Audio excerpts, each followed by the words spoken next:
You wake slowly, consciousness drifting back like smoke rising from dying embers. The first thing you notice is the familiar creak of wooden planks beneath your bedroll, worn smooth by countless boots and weathered by prairie winds. Your canvas tent walls flutter gently in the morning breeze, casting dancing shadows across the rough fabric.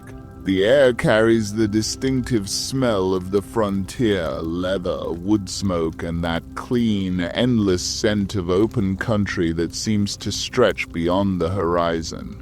Your eyes adjust to the dim light filtering through the tent flap.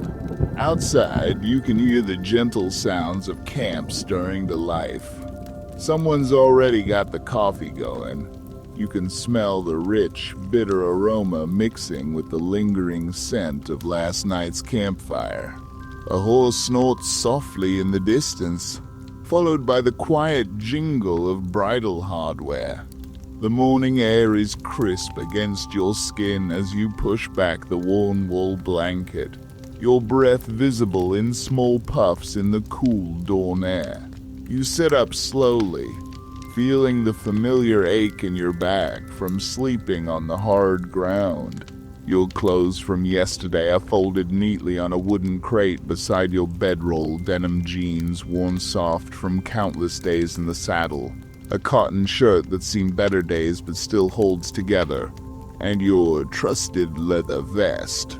The fabric feels cool against your skin as you dress, each piece carrying the stories of dusty trails and long days under the sun. Your boots are exactly where you left them, standing at attention beside your bedroll. The leather is well worn, molded to your feet from miles of walking across rocky terrain and sandy riverbeds. As you pull them on, the familiar weight settles around your ankles like an old friend's handshake. The leather creaks softly as you stand, testing your balance on the uneven ground. Pushing aside the tent flap, you step into the morning light. The camp spreads before you in the golden hour just after sunrise, when everything seems touched with magic. Your fellow gang members are already moving about their morning routines with the quiet efficiency of people who've learned to live together in close quarters. Dutch is sitting at the main fire, his usually immaculate appearance slightly rumpled from sleep, reading what looks like a newspaper from the last town you passed through. He glances up as you emerge, giving you a small nod of acknowledgement. The fire crackles invitingly in the center of camp, surrounded by a circle of worn logs and stones blackened from countless meals. Pearson is already at his cooking station, the camp's weathered chuck wagon positioned to catch the morning light. Steam rises from a large pot, probably coffee, judging by the rich aroma that makes your mouth water. The big man works with the quiet concentration of someone who takes pride in feeding his people well, even out here in the wilderness. You make your way toward the fire, your boots crunching softly on the mixture of sand and fallen leaves that carpets the ground. The warmth hits your face as you approach, a welcome contrast to the cool morning air. Dutch looks up from his paper, his eyes crinkling at the corners in what might be amusement. "Morning?" he says, his voice carrying that familiar tone of authority mixed with genuine warmth. "Coffee's fresh." Pearson outdid himself this morning. You pour yourself a cup from the blackened pot, the metal handle warm against your palm. The coffee is strong and bitter, exactly what you need to chase away the last remnants of sleep. The tin cup is dented from years of use, but it holds the heat well, warming your hands as you take that first perfect sip. The liquid is almost too hot, but you don't mind, it's exactly what the morning calls for. Around the camp, the daily routine continues with practiced ease. Hosea's checking the horses, moving between them with the gentle confidence of someone who understands these animals as well as he understands people. His weathered hands run along their flanks, checking for any signs of soreness or injury from yesterday's ride. The horses seem to recognize his touch, standing quietly as he works. Your own horse is among them, a sturdy animal that's carried you through countless miles of wilderness. The mare's coat gleams in the morning light, and she turns her head toward you as you approach, ears pricked forward in recognition. Her eyes are intelligent and alert, holding that particular trust that develops between horse and rider over long trails and shared dangers. You run your hand along her neck, feeling the warmth of her body and the solid reality of muscle and bone beneath the glossy coat. She leans into your touch slightly, a small gesture that speaks of the bond between you. Her mane is tangled from the night, and you work your fingers through it gently, straightening the dark strands while she stands patiently. The morning routine of caring for the horses is one of the most peaceful parts of camp life. These animals are more than transportation. They're partners, companions who've earned their place in the gang through loyalty and endurance.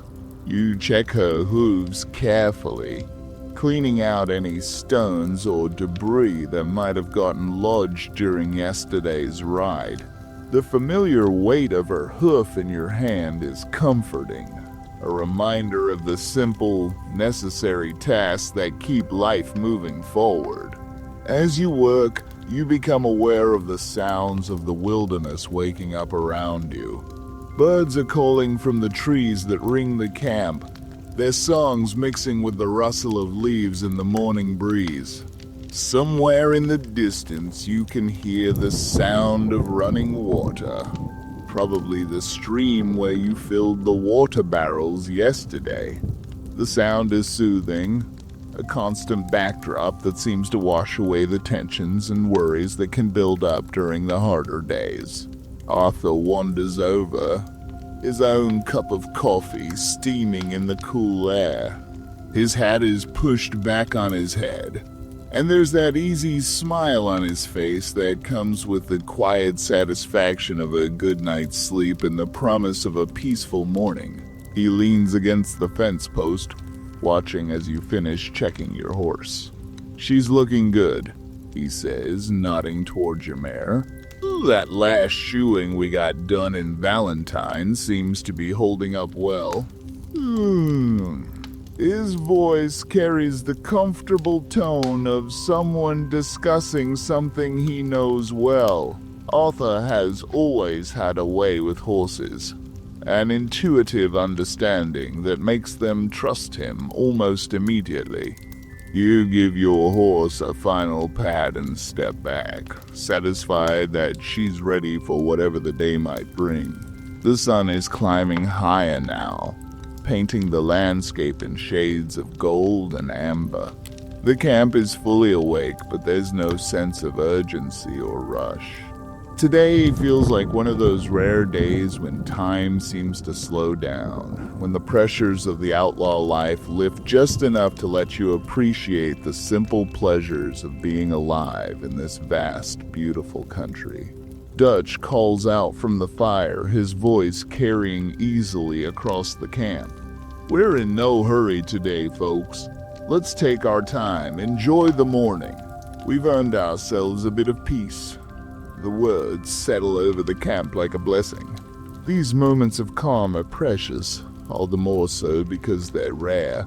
You find yourself walking to the edge of camp, where the ground drops away into a vista that takes your breath away every time you see it. The prairie stretches endlessly in all directions, rolling hills covered in grass that waves like a vast ocean in the morning breeze. The sky above is that particular shade of blue that seems to exist only in the American West, so deep and clear it makes you feel like you could fall upward into it. A few wispy clouds drift lazily across the expanse, their shadows moving slowly across the grassland below. In the distance, you can see a small herd of deer picking their way delicately through the tall grass, their white tails flicking occasionally as they graze. You settle onto a fallen log at the camp's edge, your coffee cup warming your hands as you watch the world wake up. The peace of the moment seeps into your bones, replacing the tension that's become so familiar over the past months. Out here, with nothing but endless sky and rolling grassland, the troubles of civilization seem very far away indeed. The morning light continues to change, shifting from the golden tones of sunrise to the clearer, brighter illumination of full daylight. You can hear Pearson beginning to prepare breakfast, the sound of bacon hitting the hot pan mixing with the quiet conversations of your fellow gang members. The smell of cooking food adds another layer to the rich tapestry of camp scents, making your stomach rumble quietly in anticipation. As you sit in comfortable solitude, you notice the small details that make this wilderness home. A squirrel chatters from a nearby tree, its tail twitching as it scolds some unseen intruder. Butterflies dance among the wildflowers that grow in patches around the camp, their wings catching the light like scattered jewels. The grass itself seems alive, responding to every breath of wind with a subtle rustling that sounds almost like whispered conversations. Your thoughts drift as you watch the landscape, letting the peaceful morning wash over you. There's something about this life, despite its hardships and dangers, that feels more real than anything you've known. The simple act of sitting here, coffee in hand, watching the sun climb higher in an endless sky, seems to contain more truth than all the complicated rules and expectations of the civilized world. A gentle breeze picks up, carrying with it the scent of sage and wild grass. Your hair stirs in the moving air, and you push it back absently, your attention caught by a red-tailed hawk circling high overhead. The bird rides the thermals with effortless grace, its wings barely moving as it surveys its territory. There's something hypnotic about watching it, something that speaks to the freedom that exists out here in the open country. The sounds of camp continue behind you, the quiet murmur of conversation, the occasional laugh, the steady rhythm of daily tasks being completed without hurry. Dutch's voice carries over the others occasionally, discussing plans in that thoughtful way he has when there's no immediate pressure. The tone is relaxed, conversational rather than urgent. Another sign that today is going to be one of the good days. You finish your coffee slowly, savoring the last drops as much as the first. The cup is warm in your hands, and you're reluctant to give up that simple comfort.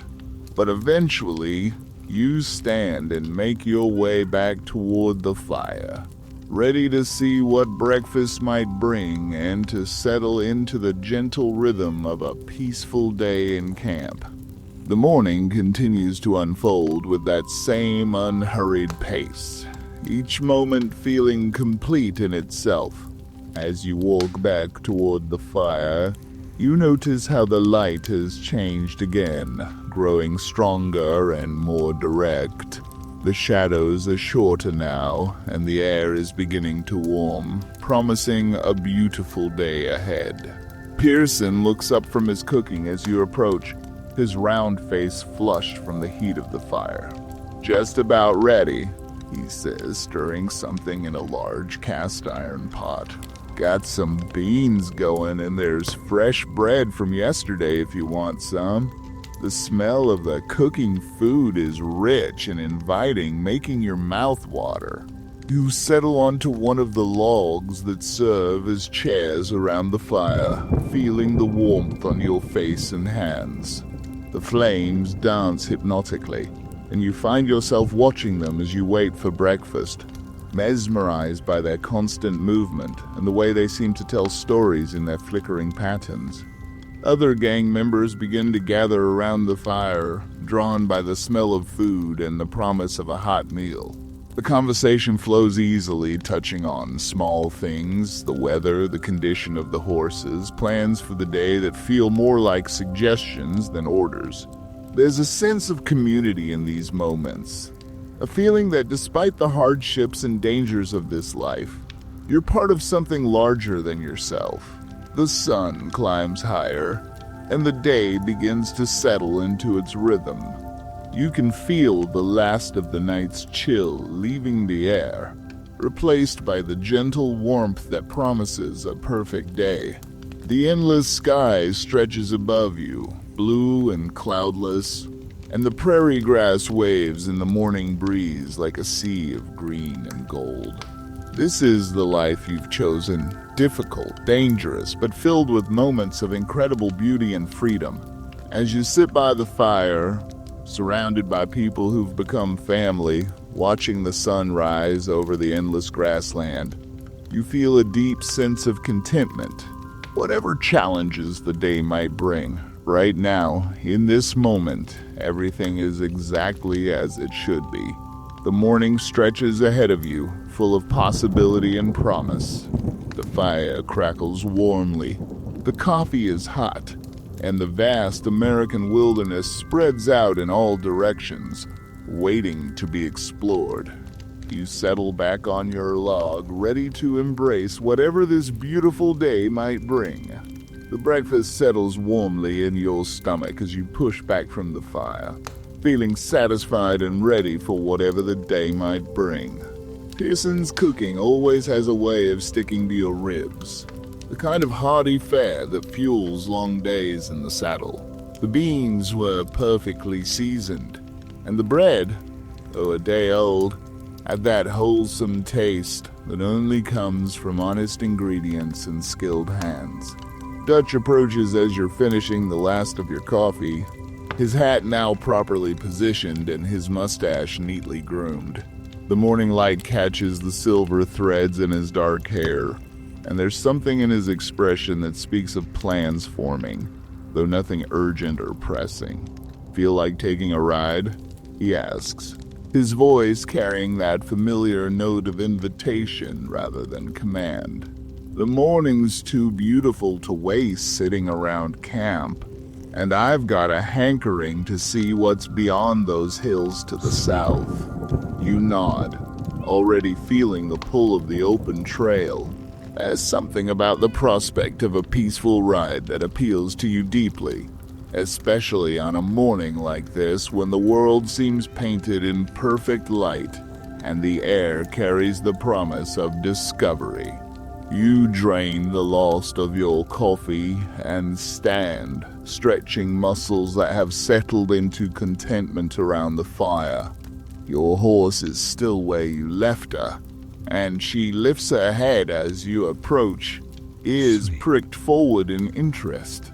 The morning grooming has left her coat gleaming, and she seems as eager as you are to be moving.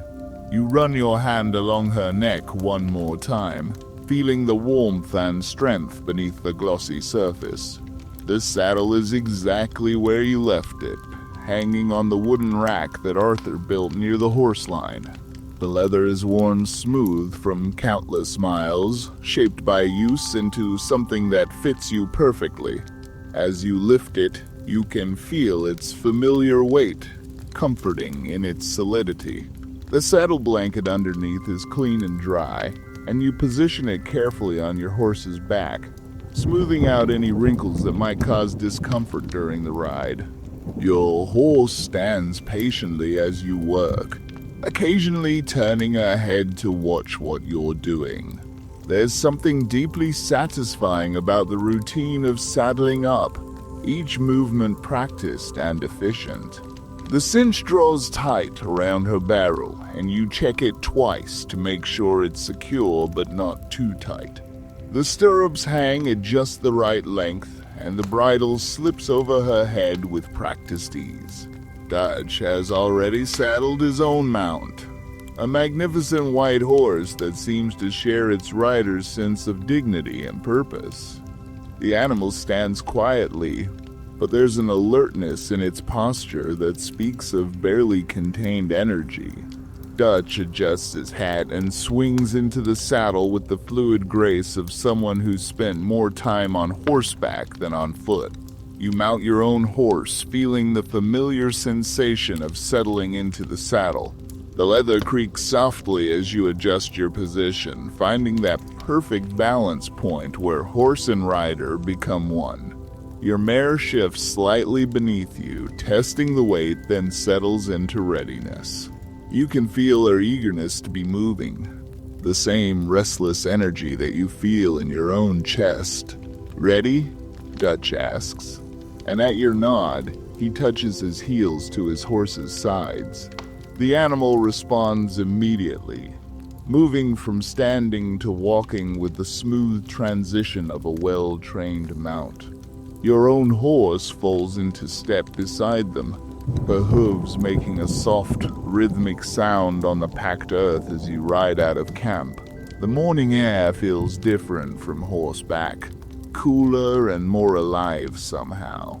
The slight elevation gives you a better view of the surrounding countryside, and you can see for miles in every direction. The prairie stretches endlessly ahead, rolling hills covered in grass that waves like water in the gentle breeze.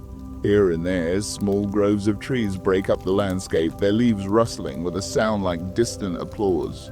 Your horse settles into an easy walk, her gait smooth and comfortable.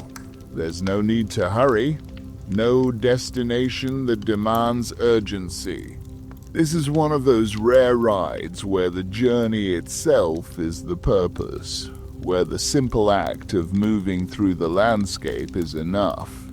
Dutch rides beside you, his posture relaxed but alert, taking in the scenery with the appreciation of someone who's learned to find beauty in the wild places.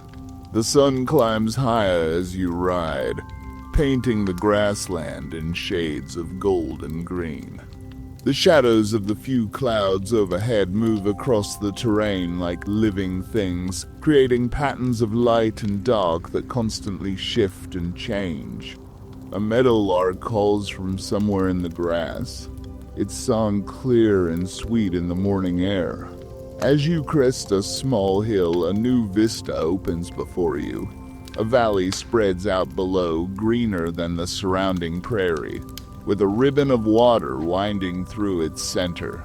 The stream catches the sunlight, throwing back flashes of silver and gold that dance and sparkle like scattered diamonds. Along the banks, you can see the darker green of trees and bushes, creating a natural corridor that follows the water's meandering path. "Now that's a sight," Dutch says, his voice carrying genuine appreciation. "Looks like a good place for the horses to drink, and I wouldn't mind stretching my legs a bit." You guide your horses down the gentle slope toward the stream, the grass beneath their hooves growing thicker and more lush as you approach the water. The sound of running water becomes clearer as you get closer, a gentle bubbling and murmuring that speaks of clean, cold water flowing over smooth stones. Your horse's ears prick forward at the sound, and you can feel her eagerness to drink. The stream is perhaps 20 feet wide, running clear and shallow over a bed of smooth river rocks. The water is so transparent you can see every stone on the bottom, every piece of driftwood, every small fish that darts through the shallows. The banks are lined with willows and cottonwoods, their branches hanging low over the water and creating patches of cool shade. You dismount and let your horse drink, her muzzle disappearing into the clear water as she takes long, satisfying draughts. The sound of her drinking mingles with the gentle murmur of the stream, creating a peaceful symphony that seems to encapsulate everything good about this wild country. Dutch's horse drinks beside yours, both animals clearly enjoying the cool, fresh water. The air near the stream is cooler and more humid, carrying the green scent of growing things and the mineral smell of clean water. You kneel beside the stream and cup your hands, bringing the cold water to your lips. It tastes of snow and stone and sky, with a purity that makes the water from town wells seem flat and lifeless by comparison. As you drink, you notice movement in the water. Small fish dart between the rocks, their shadows flickering across the stream bed. A water strider walks delicately across the surface, its feet creating tiny dimples in the water without breaking through. Dragonflies hover above the stream, their wings catching the light as they hunt for smaller insects. Dutch settles on a fallen log near the water's edge, his hat pushed back and his expression relaxed. "You know," he says, his voice thoughtful, "there are moments when I think this life we've chosen might just be the best one possible. Look at this place. No law, no civilization, just pure, untouched country." You find yourself nodding in agreement. There's something about this valley, this stream, this perfect morning that seems to justify all the hardships and dangers of the outlaw life. The peace here is complete, unmarred by the complications and corruptions of the civilized world. It's just you and Dutch and the horses and the endless beauty of the American wilderness. A red-winged blackbird lands on a cattail near the water's edge, its bright shoulder patches flashing as it calls. The sound is liquid and musical, perfectly suited to the tranquil setting. More birds answer from the rushes and willows along the bank, creating a chorus that seems to celebrate the morning in the place and the simple fact of being alive in such beauty. You notice a game trail leading along the stream bank, worn smooth by countless deer and other animals coming to drink. The path disappears around a bend in the stream, and you find yourself curious about what lies beyond. Dutch notices your gaze and chuckles. "Thinking about exploring a bit?" he asks. "I've got the same itch. Let's see where that trail leads." You mount up again, your horse refreshed from her drink and eager to continue. The game trail is narrow but well defined, winding between the trees and following the curves of the stream. Spanish moss hangs from some of the branches, creating a cathedral-like atmosphere as you ride beneath the canopy. The dappled sunlight filtering through the leaves creates patterns of light and shadow that shift and dance as you move. The trail leads deeper into the valley, following the stream as it meanders between low hills. You pass several small clearings where deer have been feeding, the grass cropped short and marked with hoofprints. In one clearing, you spot a small group of does drinking at the stream's edge. They look up as you approach, their large eyes alert but not yet alarmed. For a moment, you lock eyes with the largest doe, and there's a moment of perfect understanding between you two creatures sharing the same wild space, each acknowledging the other's right to be there. The deer bound away with that fluid grace that seems to defy gravity, their white tails flashing as they disappear into the trees. The sound of their hooves on the soft earth fades quickly, leaving only the gentle murmur of the stream and the rustle of leaves in the breeze. As you continue along the trail, the valley begins to open up again. The stream widens into a series of small pools, each one crystal clear and reflecting the sky like a mirror. In the deepest pool, you can see fish swimming lazily in the cool water, bass probably, or maybe trout.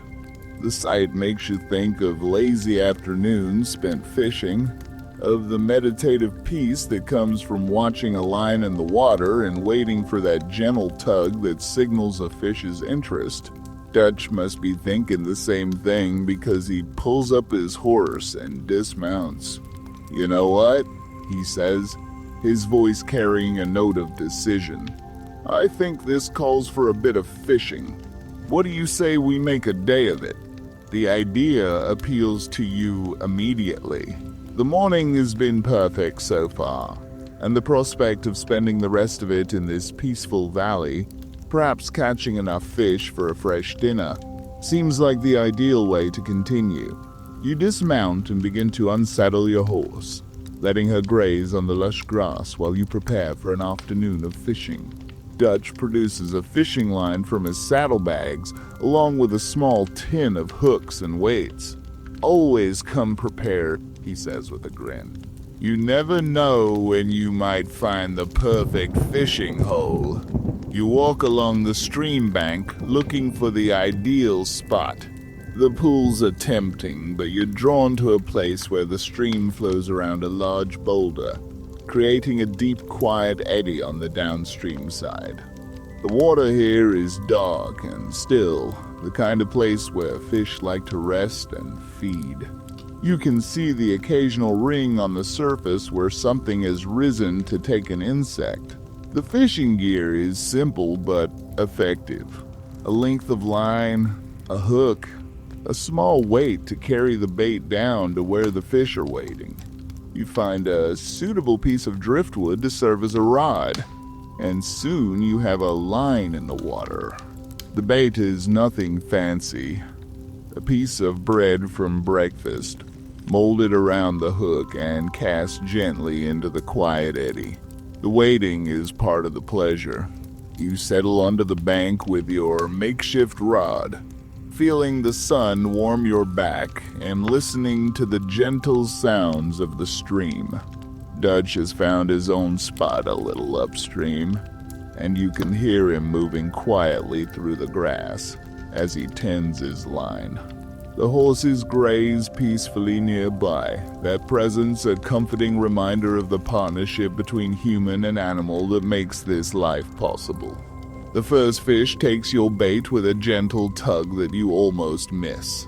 You set the hook carefully, feeling the weight of the fish on the other end of the line. It's not large, probably a bass of moderate size, but it fights with the spirit of a much bigger fish. You work it carefully toward the bank, enjoying the feel of the line in your hands and the living weight of the fish. When you finally land it, the fish is beautiful, silver and dark green, with fins that catch the light like stained glass. You admire it for a moment before dispatching it quickly and humanely. It will make good eating, but more than that, it represents the perfect completion of a perfect morning. Dutch calls out from upstream, and you can hear the satisfaction in his voice. "Got one," he says, and you can see him working his own line. The morning continues in this peaceful rhythm, casting, waiting, the occasional excitement of a fish taking the bait. The sun climbs higher and the day grows warmer, but the shade of the trees keeps you comfortable. As the morning turns toward afternoon, you find yourself with several good-sized fish, enough for a feast. The fishing has been excellent, but more than that, the time spent in this peaceful valley has been exactly what your soul needed. The stress and tension of the outlaw life have melted away, replaced by the simple satisfaction of being alive in a beautiful place, doing something that connects you to the natural world in the most fundamental way. Dutch packs up his gear with obvious reluctance. "We should probably head back," he says, though his tone suggests he's no more eager to leave than you are. The others will be wondering where we've gotten to. You saddle up your horse again, the fish secured in your saddlebags. The ride back to camp follows the same trail, but somehow it feels different now. The morning's exploration has given you a deeper appreciation for this country, a stronger sense of connection to the land and the life you've chosen. The valley will remain in your memory as a perfect place, a reminder that even in the hardest times, there are moments of pure beauty and peace to be found. The sun is well up now, and the day is settling into its full warmth. As you ride back toward camp, you carry with you the memory of clear water and jumping fish, of peaceful hours spent in perfect company in one of the most beautiful places you've ever seen. The outlaw life may be hard, but moments like these make it all worthwhile.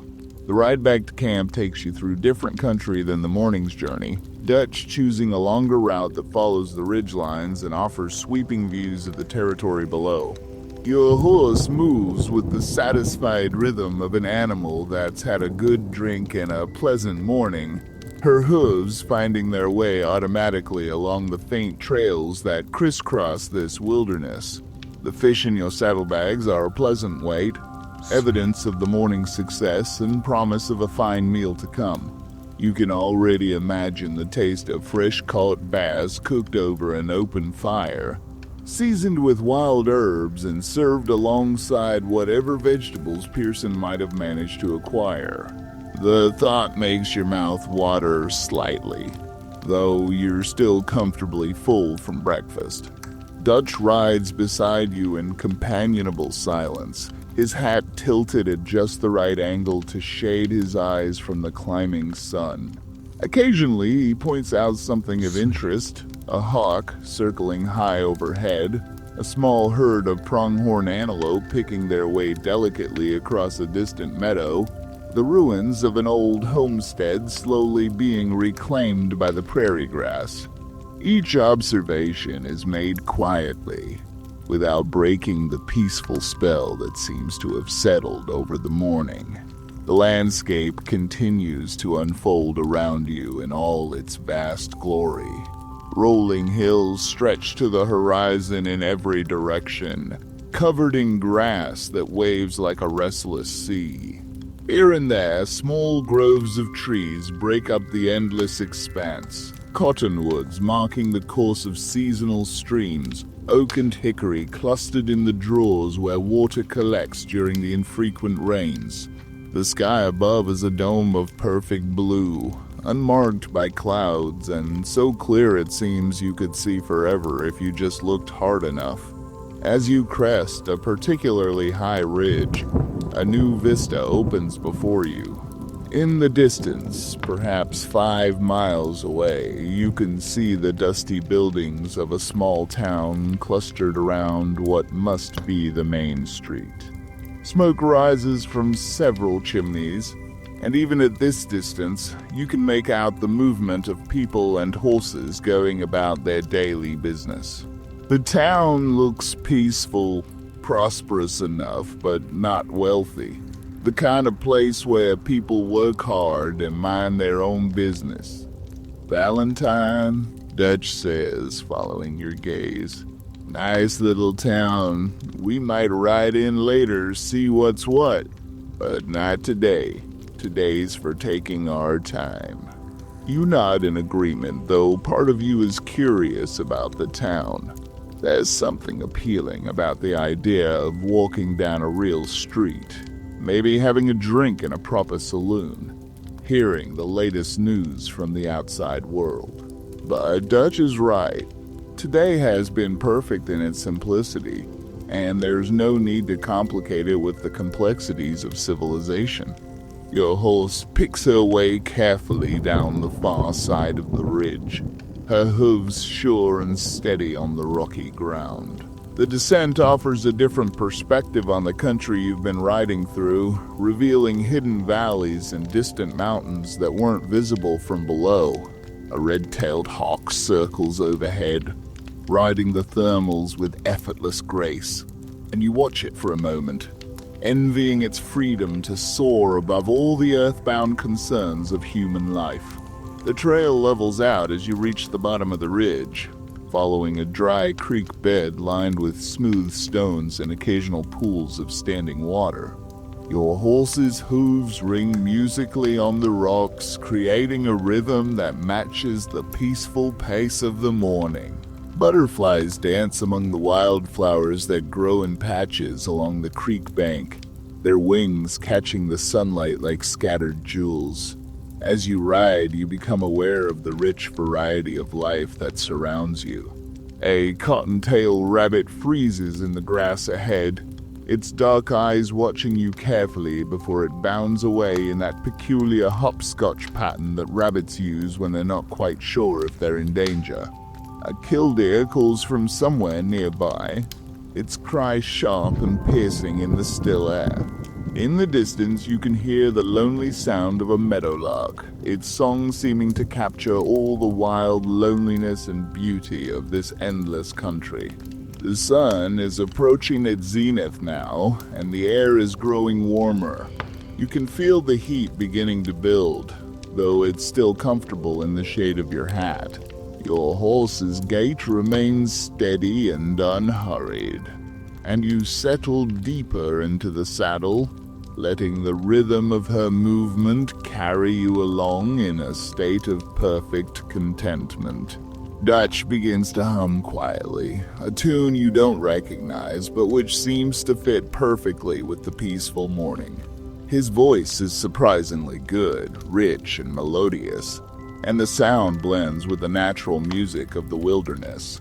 The whisper of wind through grass, the distant call of birds, the soft percussion of your horse's hooves on the earth. As you round a bend in the trail, you come upon a small cabin nestled in a grove of cottonwoods. The building is weathered but well maintained, with a stone chimney that speaks of careful craftsmanship. Smoke rises from the chimney, and you can see a vegetable garden laid out in neat rows beside the house. A milk cow grazes in a small pasture, and chickens scratch in the dirt near what must be a coop. It looks like somebody's living the simple life, Dutch observes, his voice carrying a note of approval. Can't say I blame them. There's something to be said for a place where a man can live by his own rules. You watch the cabin as you ride past, noting the clean lines of the split rail fence and the orderly arrangement of the outbuildings. Whoever lives here has made a good life for themselves, carving out a small piece of civilization in the wilderness without losing touch with the natural world around them. It's an appealing sight, though you're not sure you'd trade your current life for the settled existence it represents. The trail begins to climb again, winding up the side of another ridge through a grove of oak trees. The shade is welcome, and your horse seems to appreciate the cooler air. Squirrels chatter from the branches overhead, and you can hear the occasional drumming of a woodpecker working somewhere in the canopy. The forest floor is carpeted with fallen leaves, and your horse's hooves make almost no sound as they pick their way along the soft ground. At the top of the ridge, you pause to rest the horses and take in the view.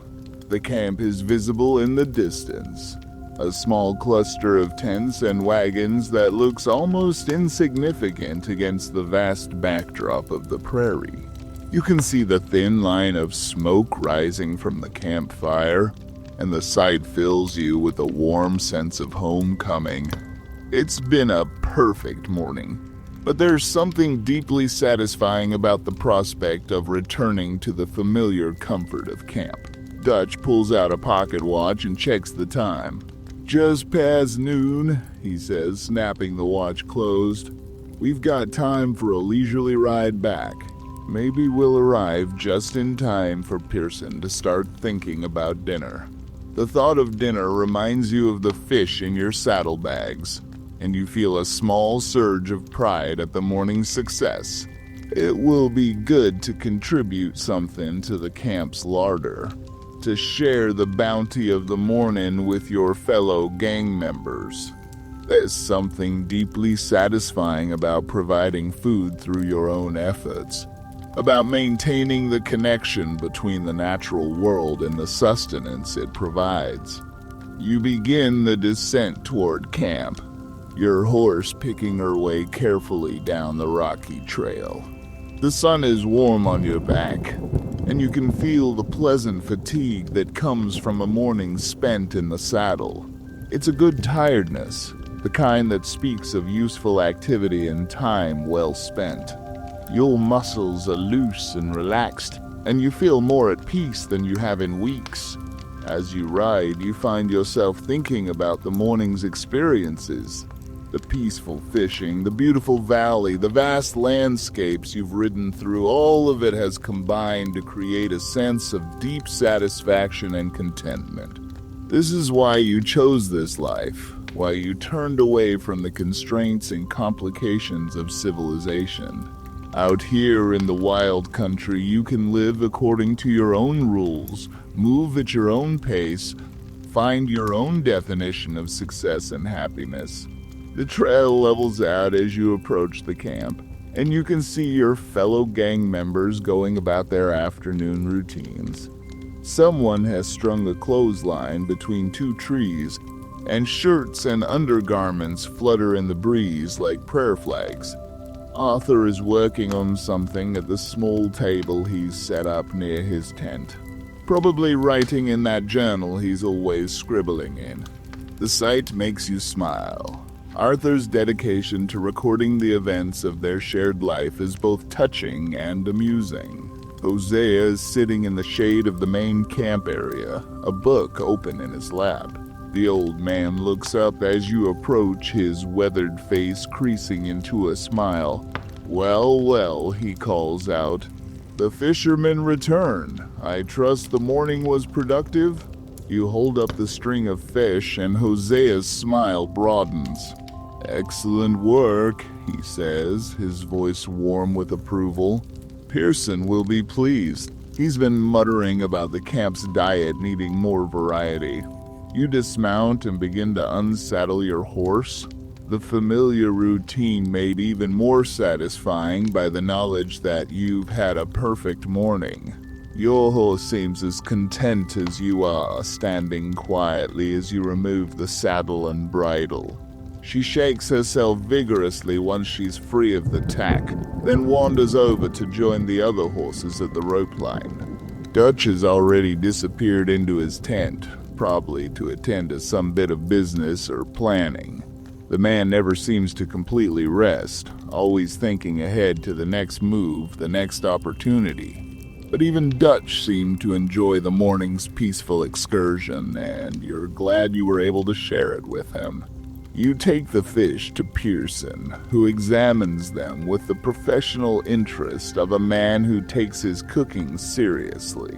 "Beautiful specimens," he says, his voice carrying genuine appreciation. "These'll make a fine addition to tonight's supper. Fresh fish, properly prepared. There's nothing quite like it." The afternoon settles into its own rhythm as you return to the familiar routines of camp life. You spend some time caring for your gear, cleaning the salt from your bridle and checking your saddle for any signs of wear. The leather is holding up well, seasoned by countless miles and shaped by use into something that fits you perfectly. There's something meditative about the process of caring for your equipment, ensuring that everything is ready for whatever tomorrow might bring. As you work, you can hear the quiet sounds of camp life continuing around you. Someone is chopping wood, probably Arthur, judging by the steady, efficient rhythm. A horse snorts and stamps somewhere nearby, and you can hear the gentle murmur of conversation from the main fire area. The sounds are comforting, familiar, creating a sense of home and belonging that you've come to associate with this nomadic life. The sun begins its slow descent toward the western horizon, and the light takes on that golden quality that makes everything seem touched with magic. The shadows grow longer, and the air begins to carry the first hint of evening coolness. You finish caring for your gear and settle back against a fallen log, content to watch the afternoon unfold around you. A gentle breeze picks up, carrying with it the scent of the prairie and the promise of a beautiful evening. You can hear birds beginning to call from the trees that ring the camp, their songs seeming to celebrate the approaching end of another perfect day. The fire crackles invitingly in the center of camp, and you can smell the first hints of dinner preparation beginning. Pearson has begun working on the fish, and the aroma of cooking begins to drift across the camp.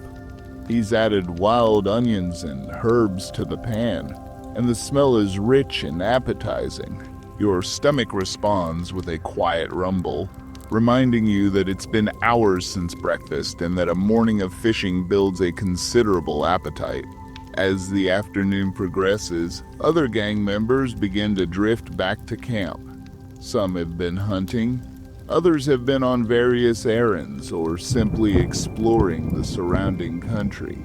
Each return is marked by the quiet exchanges of information and the comfortable banter of people who've learned to live and work together in close quarters. The camp feels alive and purposeful, yet relaxed and unhurried. You find yourself thinking about the morning's ride, about the peaceful valley and the clear stream where you spent those perfect hours fishing. The memory has already taken on a golden quality, like something from a dream or a story.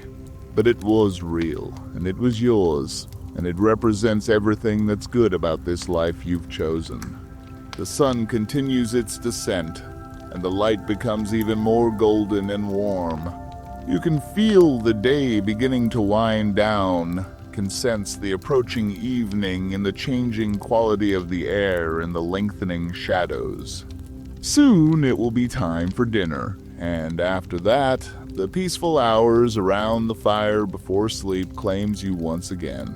But for now, you're content to sit in the warm afternoon sun, listening to the familiar sounds of camp and thinking about the beautiful morning you've just experienced. The fish are cooking, the horses are content, and all is well with the world. This is the life you've chosen, and moments like these remind you why it was the right choice. The afternoon light continues to deepen, casting everything in shades of gold and amber that seem to make the world glow from within. You settle more comfortably against the log, feeling the warmth of the sun on your face and the pleasant weight of a day well spent.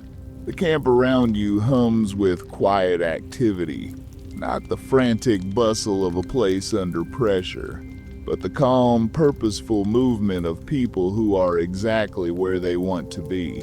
Arthur emerges from his tent, stretching his arms above his head with a satisfied grunt. His journal is tucked under one arm, and he has that slightly abstracted look that comes from spending time lost in thought and memory. He nods to you as he passes, heading toward the horses with the easy stride of a man completely at home in his surroundings. "Afternoon," he says, his voice carrying that familiar warmth. "Heard you and Dutch had some luck with the fishing." Pearson's been talking about those fish like they're made of gold. You smile at the comment, remembering the cook's obvious pleasure when you brought him the morning's catch. There's something deeply satisfying about contributing to the camp's welfare in such a direct way, about maintaining the connection between the natural world and the sustenance it provides. The fish were beautiful creatures, and their sacrifice will nourish the people who have become your family in this strange, nomadic life. The smell of cooking continues to drift across the camp, growing richer and more complex as Pearson works his magic. You can hear the sizzle of fish in the pan, the gentle bubble of beans cooking slowly over coals, the soft rustle of someone preparing bread or biscuits. The sounds are deeply comforting. Speaking of home and hearth and the simple pleasure of good food shared with good people, Dutch appears from his tent, his appearance as immaculate as always despite the morning's ride. He's changed his shirt and brushed his hair, and there's something in his bearing that suggests he's been thinking about the day's experiences. He catches your eye and nods, a small gesture that somehow manages to convey both satisfaction with the morning's adventure and anticipation of the evening ahead. "I've been thinking about that little town we saw," he says, settling onto a nearby log. "Valentine. Might be worth a visit this evening just to see what's what. Nothing urgent, you understand. Just a chance to stretch our legs and maybe hear the local news. The idea appeals to you. After the morning's peaceful solitude, the prospect of a quiet evening in town has its own attraction." Valentine looked like the kind of place where strangers could enjoy a drink and a meal without attracting too much attention, where the pace of life was measured and unhurried. It would be a nice counterpoint to the morning's wilderness adventure. Hosea looks up from his book, his weathered face thoughtful. "Valentine's a good town," he says, his voice carrying the authority of someone who's made it his business to know such things. "Friendly enough, but not too curious. They've got a decent saloon, and the general store usually has a good selection of supplies."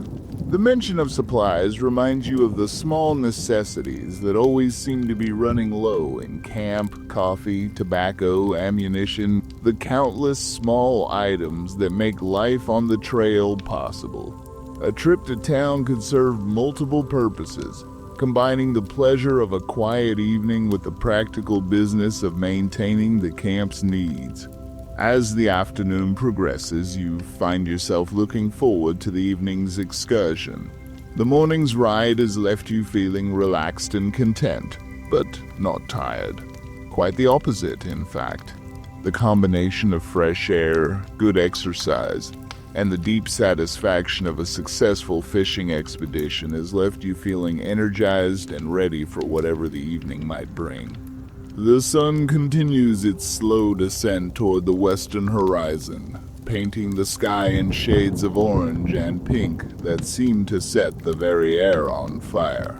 The light has that particular quality that only comes in the late afternoon, when the day's heat is beginning to fade but the warmth still lingers in the air. It's the kind of light that makes everything beautiful, that transforms even the most ordinary scenes into something magical. Pearson calls out from his cooking area, his voice carrying across the camp with obvious pride. "Supper's about ready," he announces, "and I do believe this might be some of my finest work. Those fish were perfect specimens, and I've treated them with the respect they deserve." You make your way toward the main fire, where camp chairs and logs have been arranged in a loose circle. The smell of the cooking food is almost overwhelming in its richness. The fish perfectly seasoned and cooked to flaky perfection, beans thick with bacon and molasses, fresh bread that Pearson must have been working on all afternoon. Your stomach responds with a rumble that reminds you just how long it's been since breakfast. The meal is everything you hoped it would be, and more.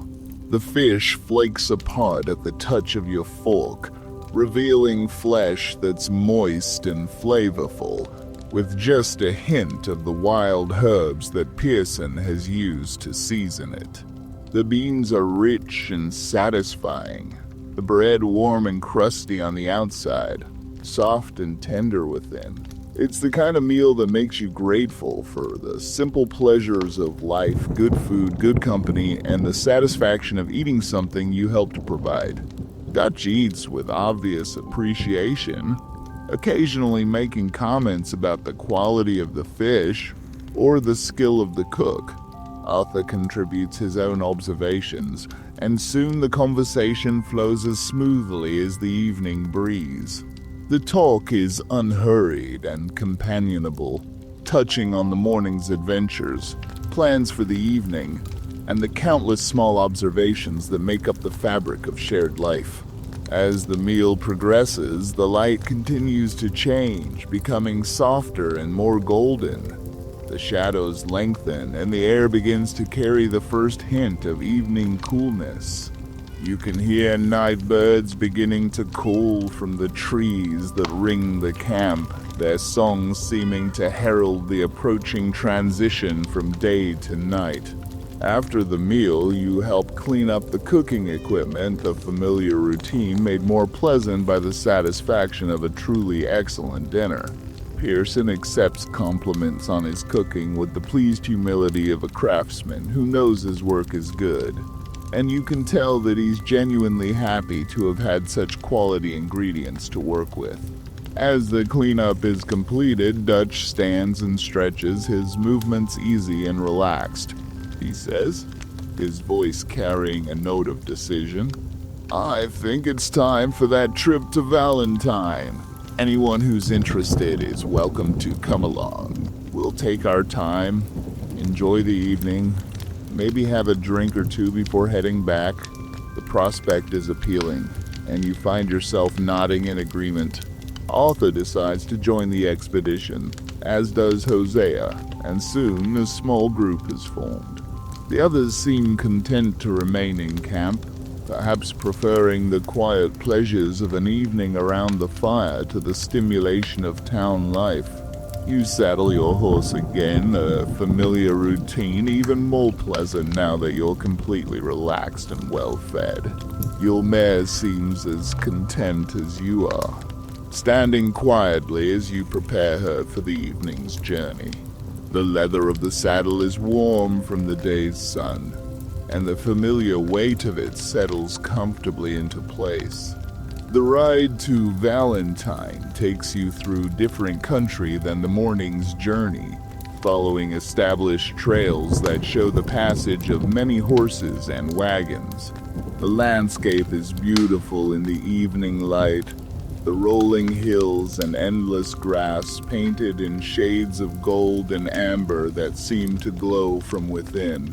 The air is cooler now, carrying the scent of sage and wild grass, and you can feel the approach of night in the changing quality of the light. As you ride, you become aware of the rich variety of life that becomes active in the evening hours. Bats begin to appear, their erratic flight patterns creating dark silhouettes against the slowly darkening sky. Somewhere in the distance, you can hear the lonely call of a coyote, answered by another from a different direction. The sound is wild and beautiful, perfectly suited to the vast emptiness of the prairie. Your horse moves with the steady rhythm of an animal that's had a good day and is content to continue working. The motion is soothing, and you find yourself settling into that meditative state that comes from hours in the saddle. The conversation flows easily among the group, but there are also comfortable silences when each rider is lost in his own thoughts. As you crest a low hill, the lights of Valentine come into view. The town looks peaceful and welcoming, its windows glowing yellow in the gathering dusk. Smoke rises from several chimneys, and you can see the movement of people and horses on the main street. The sight fills you with a pleasant sense of anticipation. Not urgency or excitement, but the quiet pleasure of a destination reached after a pleasant journey. You ride into town at an unhurried pace, taking time to observe the layout and character of the place. Valentine is exactly what you expected. A small, prosperous frontier town where people work hard and mind their own business. The buildings are well maintained but not fancy. built for function rather than show. The main street is wide and dusty, lined with the kinds of establishments that serve the needs of a working community: a general store, a hotel, a barber shop, and of course the saloon. The saloon is exactly what you hoped it would be. A substantial building with wide windows and bat-wing doors that stand open to the evening air. Light spills out onto the street, and you can hear the familiar sounds of conversation and laughter, the clink of glasses, and the gentle music of a piano played by someone who knows what they're doing. The atmosphere seems relaxed and friendly, without the edge of tension that sometimes characterizes such places. You dismount and tie your horse to the hitching rail, giving her a pat on the neck as you do so. She's been perfect today, carrying you through the morning's adventures and the evening's journey with the steady reliability that makes her such a valued companion. The other horses are tied nearby, and they stand quietly, content to rest after the day's work. The interior of the saloon is exactly what you expected. A long bar backed by a mirror that reflects the warm light of oil lamps, tables, and chairs scattered throughout the room, and a piano in one corner where a well-dressed man plays gentle melodies that provide a pleasant background to the conversation. The atmosphere is relaxed and welcoming, without the rough edge that sometimes characterizes such establishments. Dutch leads the way to the bar, where a friendly bartender takes their order with the professional courtesy of someone who takes pride in his work. The whiskey is good quality, smooth and warming, and the beer is cold and refreshing. You settle onto a stool and take in the atmosphere of the place, enjoying the simple pleasure of being in a real building with real walls and a real roof after so many nights under canvas. The conversation flows easily, touching on the events of the day and the simple pleasures of a quiet evening in a friendly town. The other patrons seem to be locals for the most part, ranchers and merchants and working men who've come to town for the evening's entertainment. The talk is unhurried and companionable, and you find yourself relaxing into the comfortable rhythm of the place. As the evening progresses, you become aware of the subtle changes in the atmosphere that mark the transition from day to night. The light outside grows dimmer, and the sounds of the town begin to quiet down. The saloon remains lively, but there's a sense of winding down, of people beginning to think about home and bed and the work that tomorrow will bring. You find yourself thinking about the day's experiences, the peaceful morning in camp, the successful fishing expedition, the beautiful ride through the countryside, and now this pleasant evening in a friendly town.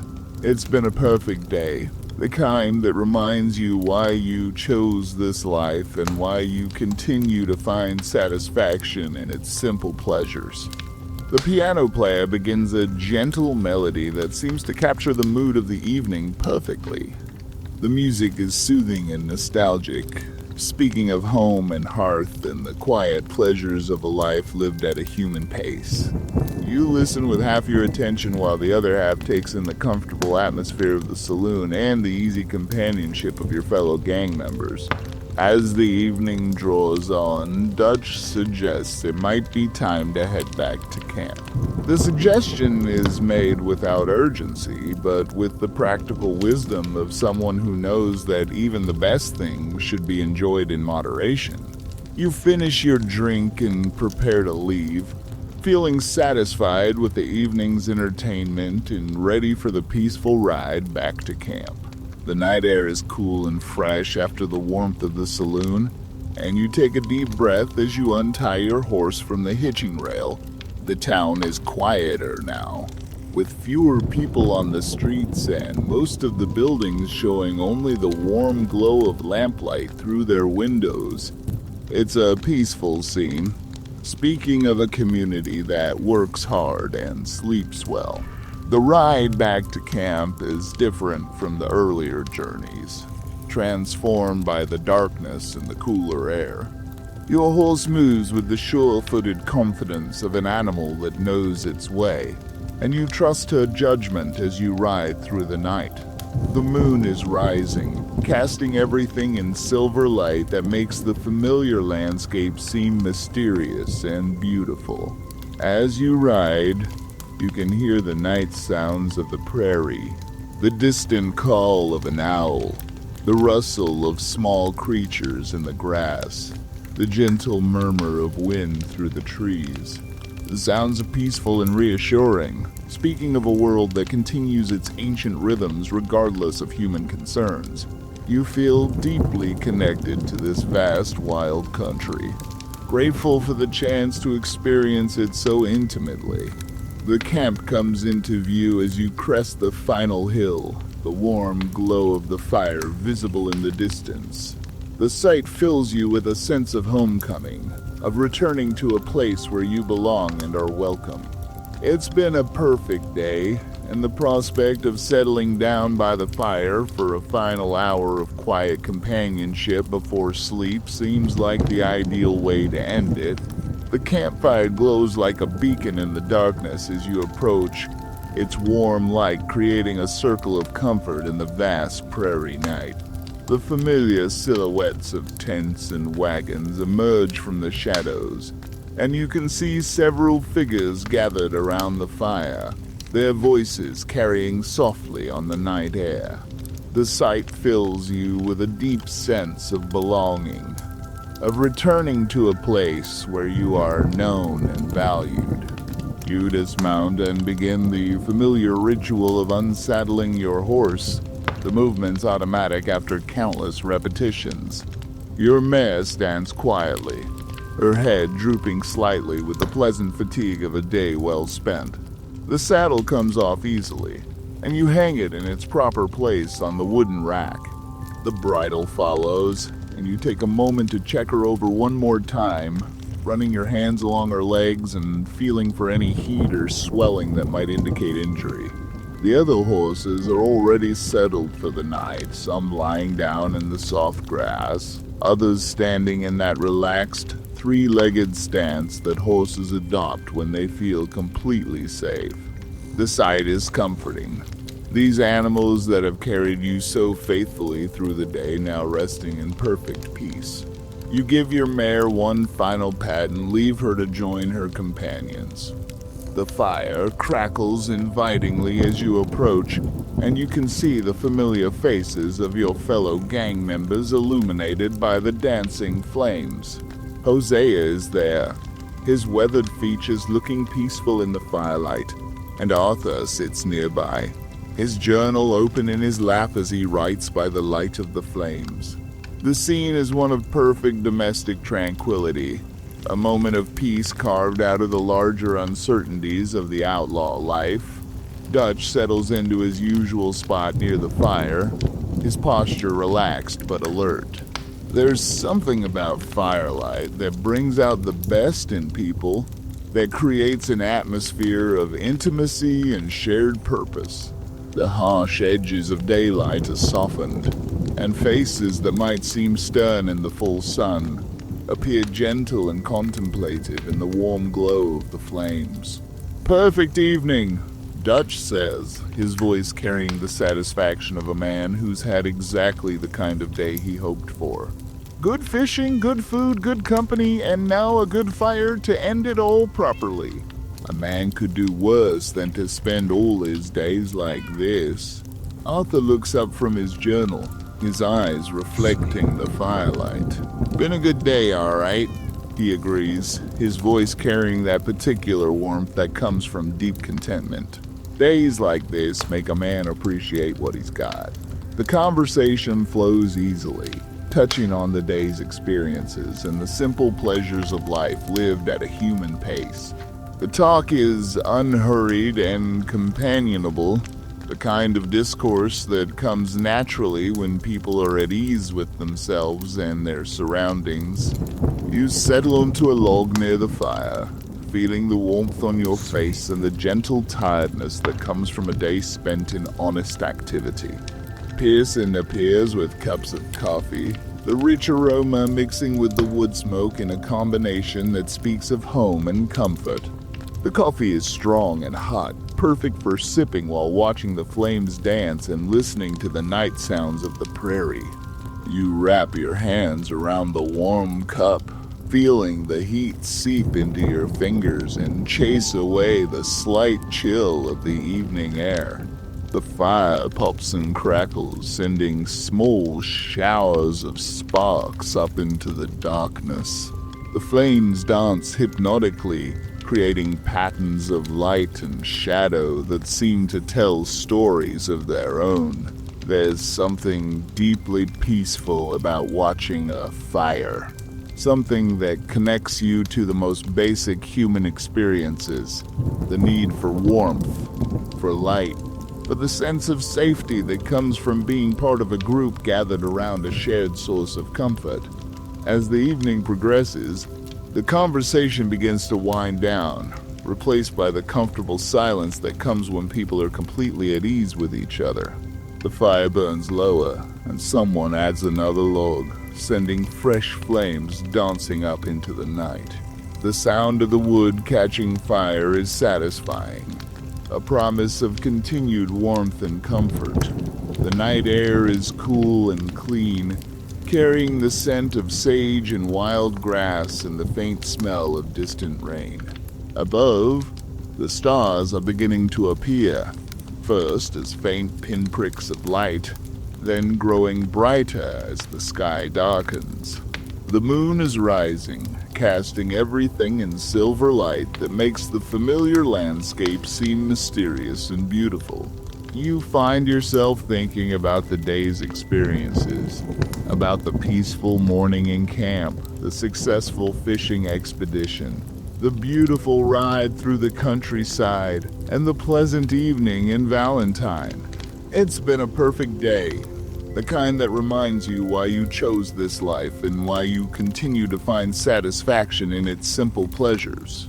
A coyote calls somewhere in the distance, its voice wild and lonely in the vast night.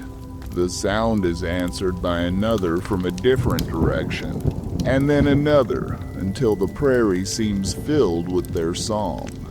The calls are hauntingly beautiful, perfectly suited to the endless emptiness of the wilderness. They speak of freedom and wildness, of life lived according to ancient rhythms that have nothing to do with human concerns. Arthur closes his journal and stretches his movements, lazy and relaxed. "Think I'll turn in," he says, his voice carrying the comfortable tiredness of a man who's had a good day. "Morning comes early, and I've got some things I want to take care of tomorrow." The mention of tomorrow brings a small smile to your face. The beauty of this life is that each day brings its own possibilities, its own chances for adventure and discovery. Tomorrow might bring another peaceful morning in camp, or it might bring something entirely different. The uncertainty is part of the appeal, the sense that anything might happen and that you're ready for whatever comes. One by one, the others begin to drift away from the fire, heading for their tents and bedrolls. Dutch is among the last to go, his presence a comforting constant in the circle of firelight. Before he leaves, he looks around at the peaceful scene, the dying fire, the sleeping horses, the tents glowing softly in the moonlight. "Days like this," he says quietly, "remind me why we do what we do. Not for the money or the excitement, but for moments like these. For the freedom to live as we choose, to find beauty in simple things, to be part of something larger than ourselves." His words resonate in the quiet night, capturing something essential about the life you've chosen. It's not an easy life, but it's a meaningful one, filled with moments of genuine beauty and satisfaction. The challenges and dangers are real, but they're balanced by experiences like today, perfect days that seem to justify all the hardships. As Dutch heads for his tent, you find yourself alone by the fire, the last one to remain in the circle of warmth and light. The solitude is welcome, giving you a chance to reflect on the day's experiences and to appreciate the deep peace that has settled over the camp. The fire burns lower, but there's still enough light to see by, enough warmth to keep the night's chill at bay. You add another small log to the fire, not because you need the heat, but because you're not quite ready to let the evening end. The flames catch the new fuel eagerly, sending fresh light dancing across the camp.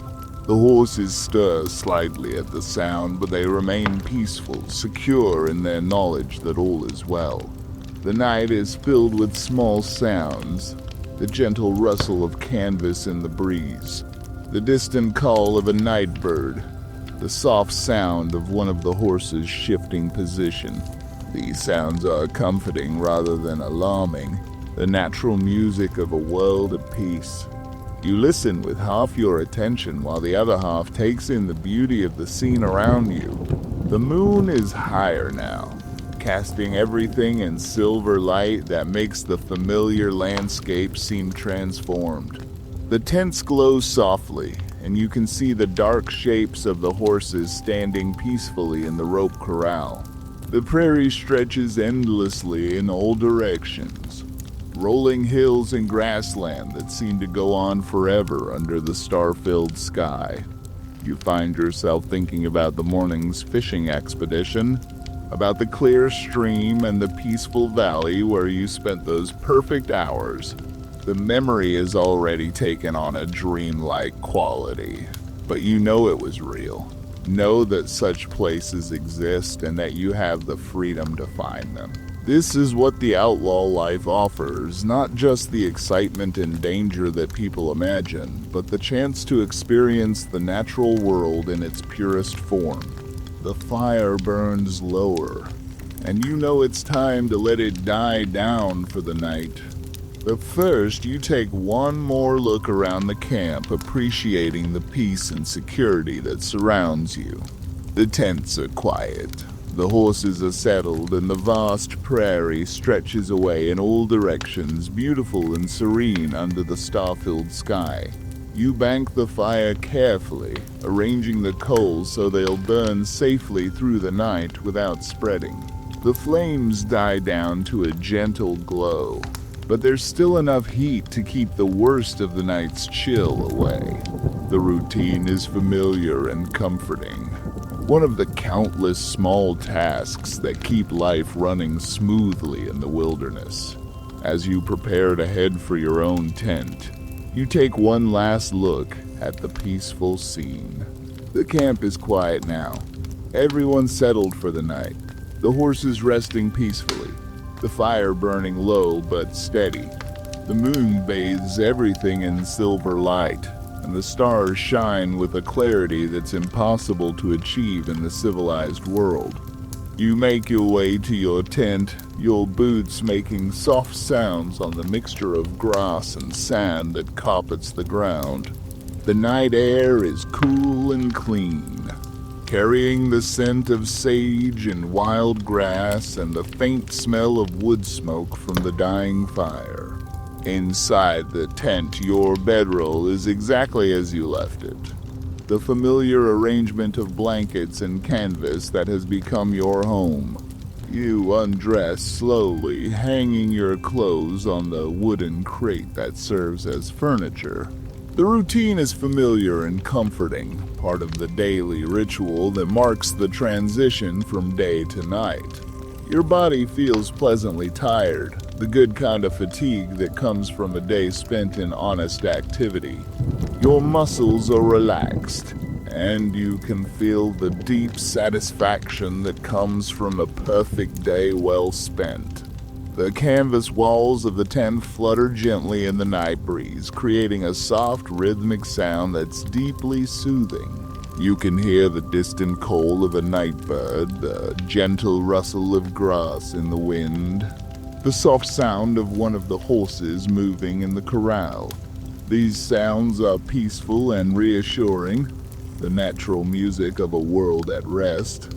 As you settle into your bedroll, you think about the day's experiences one more time.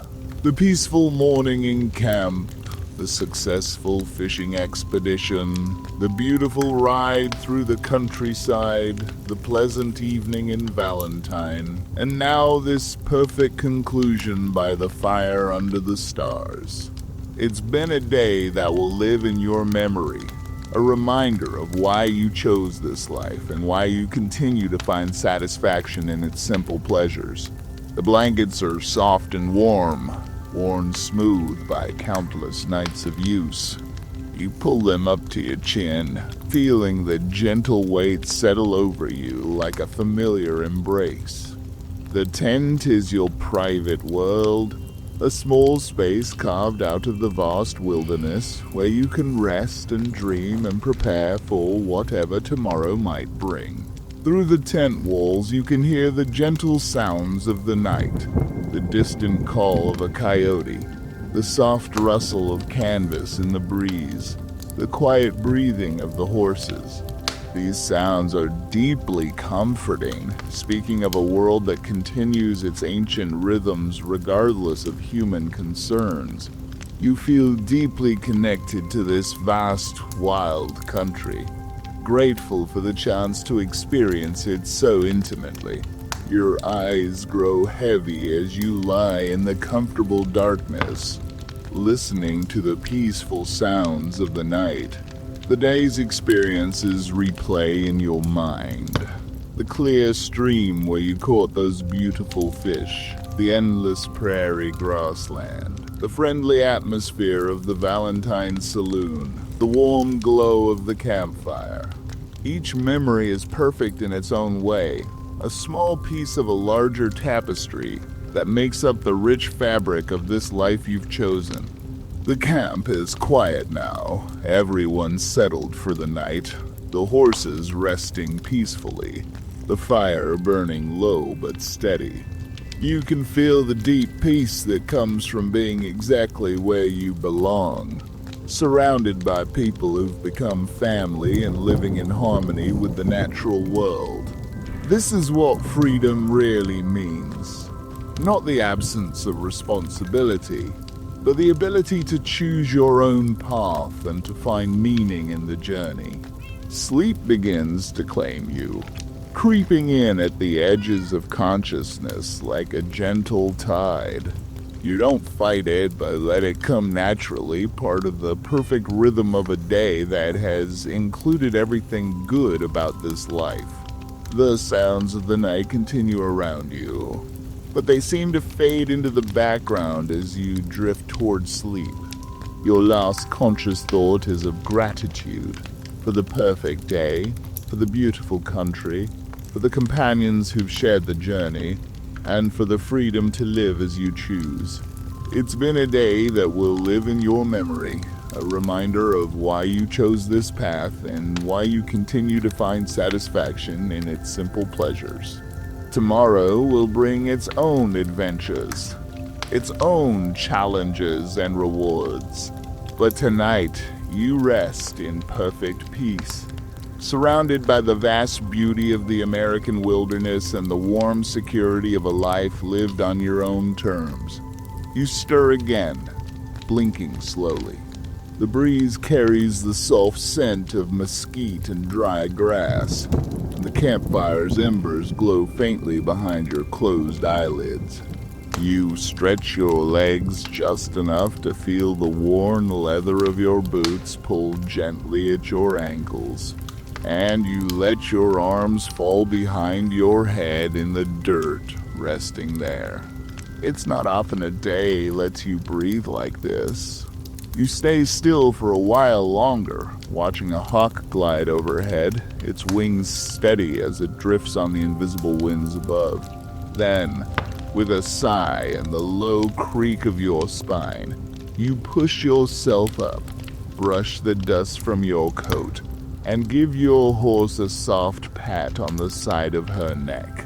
She's been grazing in the sun, and as you run your hand along her mane, she leans into your touch, warm and steady.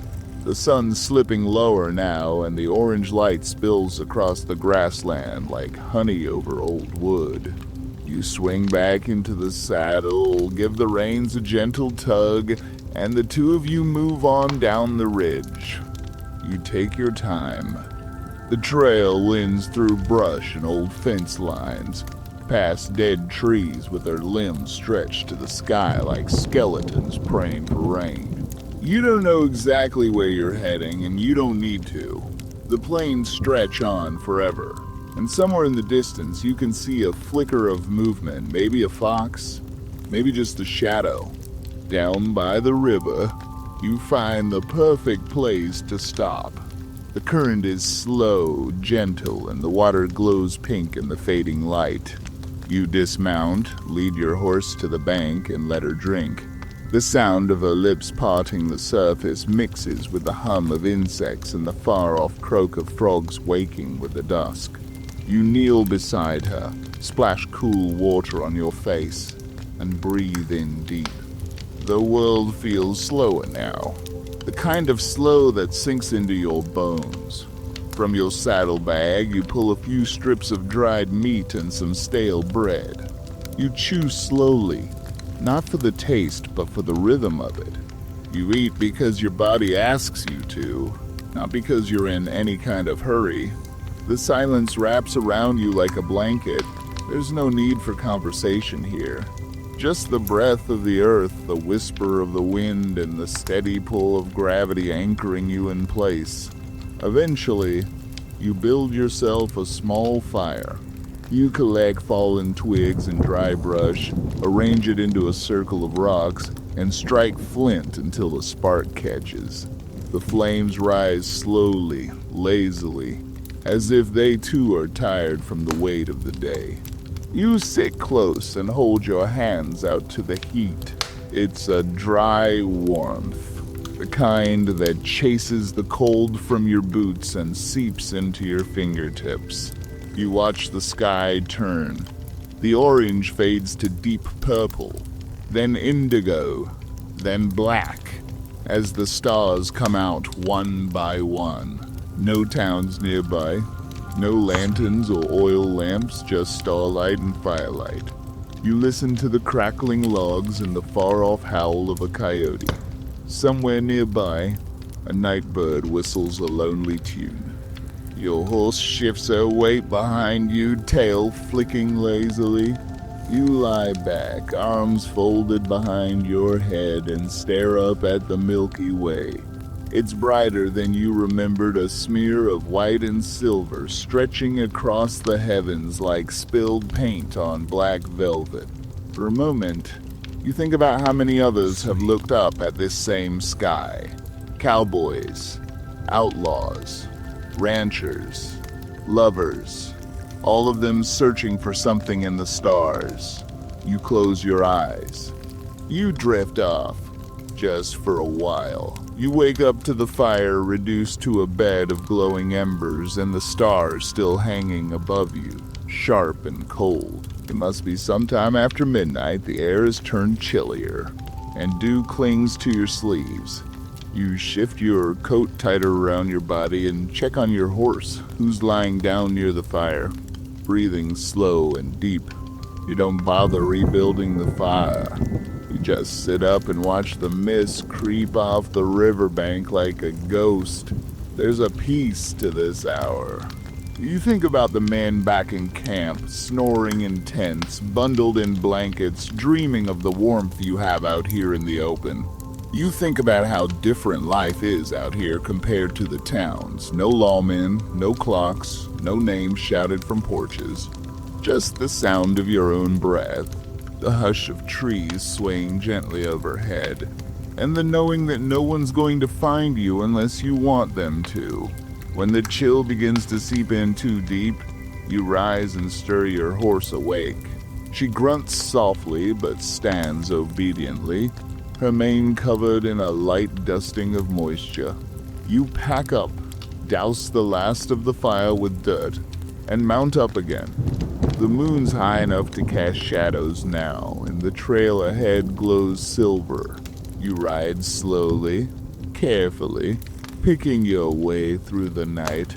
Not in a rush, never in a rush, just enough to keep moving.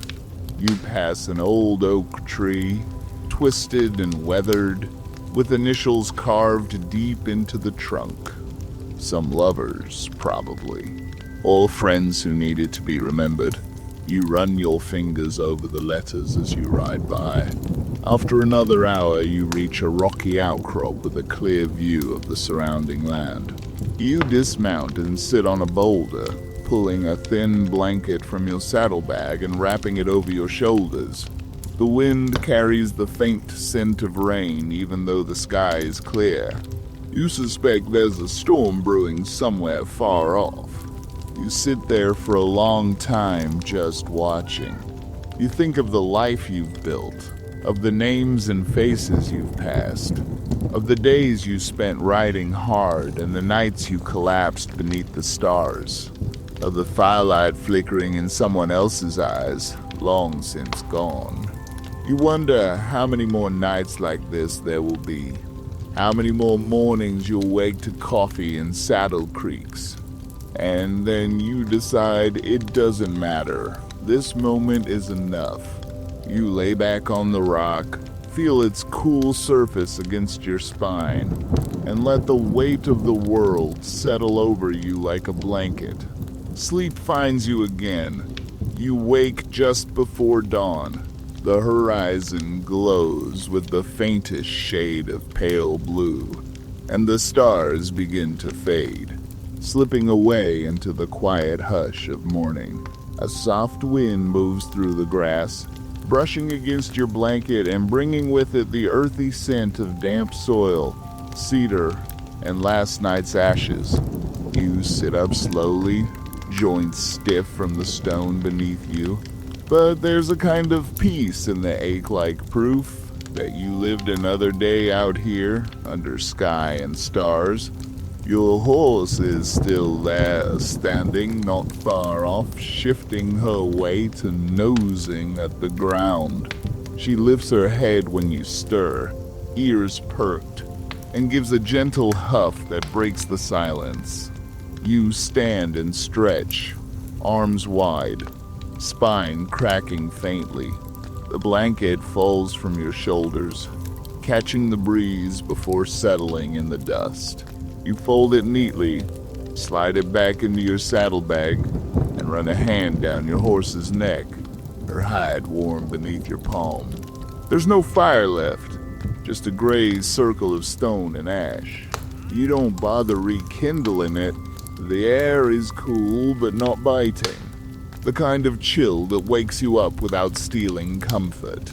You sip from your canteen, the water slightly metallic but refreshing.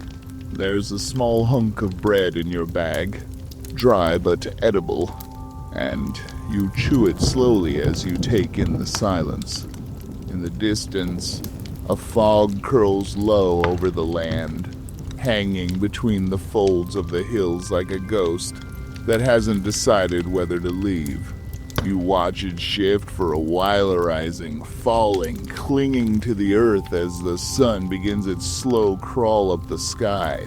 Mounting up again is second nature. You adjust the saddle, check the cinch, and swing yourself into the seat with a familiar creak of leather and wood. The reins rest loosely in your hands. You don't need to guide her too much. She knows the feel of your movements, the intent in your posture. The two of you ease down the slope, hooves pressing into damp soil, and you ride into the morning without hurry. You follow the sound of water. A small stream winds through a grove of cottonwoods ahead, their leaves just starting to catch the orange light. Birds begin to stir in the branches above, chirping softly, rustling through leaves as they greet the day. You guide your horse to the edge of the water, where the bank is low and soft, and let her drink. You crouch nearby and dip your hands in, rubbing the cold water over your face, neck, and the back of your arms. It wakes you more than coffee ever could. You ride again once the sun fully crests the hills, warming the tops of the trees and painting the landscape in soft gold. The trail is barely a trail now, more like a suggestion of direction, carved long ago by hooves and wagon wheels. You follow it simply because it's there. As you travel, the world opens wider. Grassy hills roll in every direction, dotted with low shrubs and twisted trees. Far off to the west, you spot a herd of pronghorn moving gracefully across a ridge, their white rumps flashing between stalks of grass. You watch them a while, slowing your horse, not because you mean to follow, but just to observe. There's something almost holy in the way they move, calm and quick, alert but unafraid. Later, you find an old wooden sign, half buried in the dirt, leaning against a rotting post.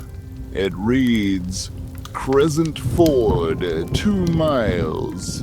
You don't remember ever hearing of it, but the idea of a ford of water deep enough to make a crossing sticks with you. You follow the direction, letting your horse pick her way through the soft ground. The land dips, gradually at first, then more steeply, and soon you're moving through low brush and tall grass. Dragonflies hover over puddles. The ground smells like damp clay and mint, and then you see it, the ford. A wide, shallow bend in the river, rocks smooth and dark beneath the surface. The water's clear, moving slow, the sun glinting off it in bright shards. You stop at the edge, letting your horse sniff the surface before stepping carefully into it. You both cross slowly.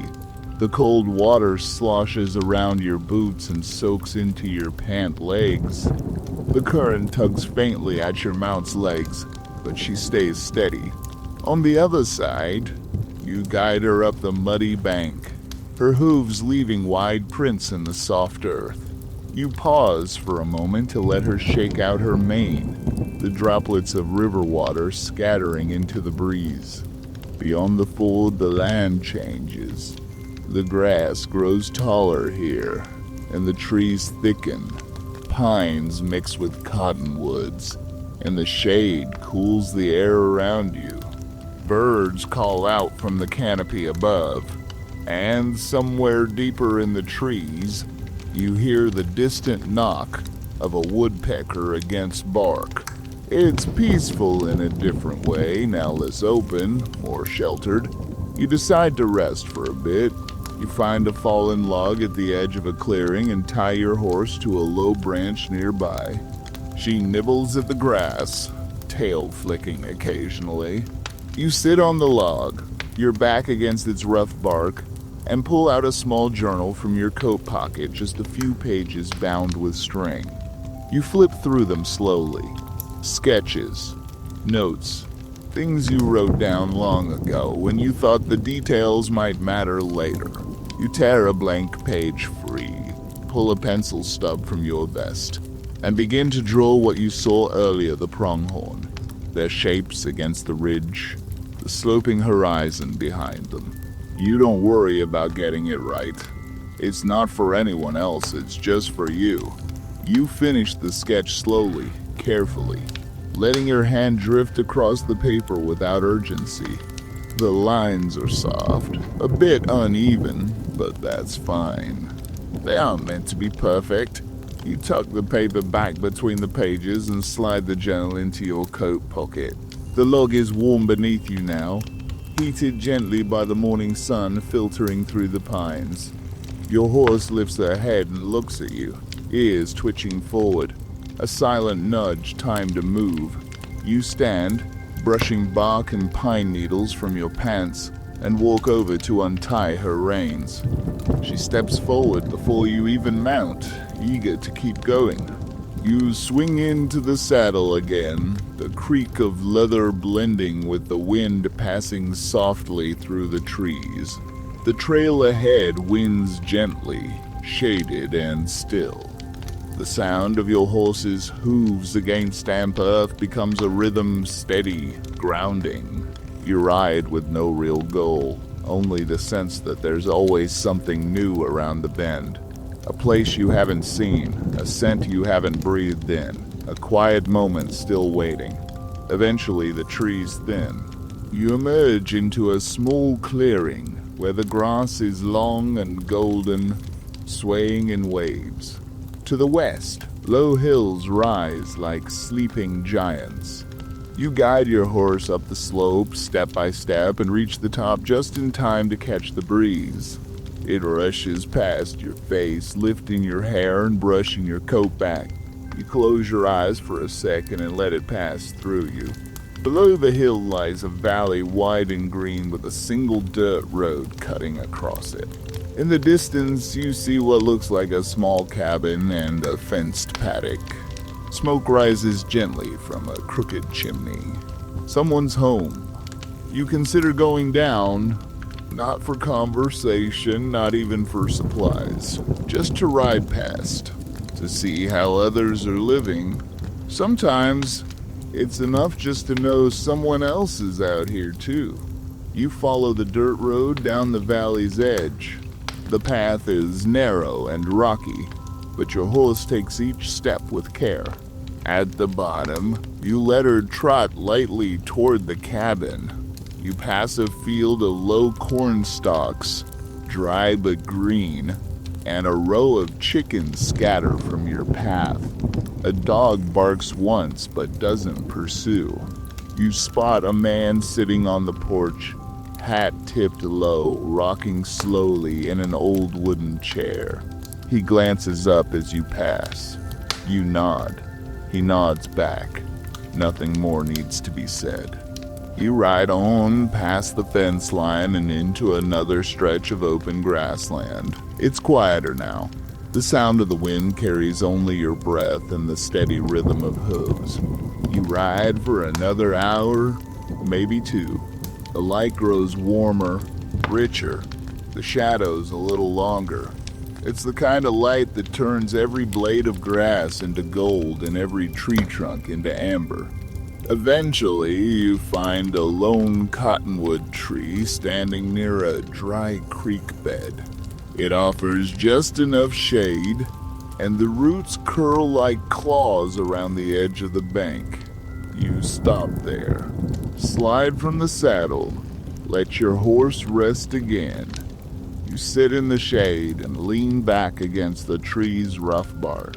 Above you, its leaves dance in the breeze, whispering to each other in a language you'll never quite understand.